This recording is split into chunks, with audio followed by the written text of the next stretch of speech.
పోతున్నారండి. కానీ నీకన్నిటి ప్రార్థన ఏం చేస్తుందండి?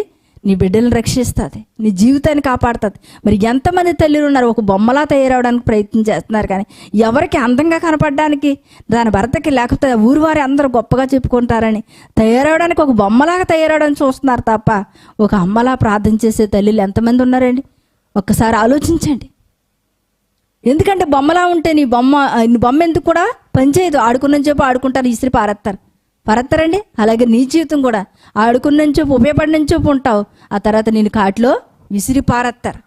కానీ ఒక అమ్మగా ఉన్నావంటే అమ్మ అనేకుల చేత పొగడబడతావు. ఉందండి లేదండి, సామెతల్లో లాస్ట్ వచనం ఉంటుంది, ఆమె అధికారులతో గౌరుల యొద్ద ఆమె పొగడబడింది, ఎందుకంటే ఆమె దేవుని యొద్ద.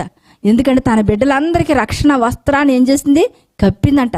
ఎట్ట కలిగినను, ఒకవేళ ఆకలి కలిగినను, ఒకవేళ పేదార్కం వచ్చిన, ఒక సలిది కలిగిన దేవుని సన్నిధికి వారిని అప్పచెప్పిందంటండి. ఎటువంటి ప్రార్థన మనకు ఉందండి ఒకసారి చూడండి. ఎందుకంటే ఒక ప్రార్థించే తల్లిగా ఉంటున్నావా? ఒకసారి మన అందరం చూద్దామండి. ఎందుకంటే ఏ తల్లిగా నువ్వు ఉంటున్నావు? అమ్మగా ఉంటున్నావా లేకపోతే ఒక బొమ్మగా ఉంటున్నావా?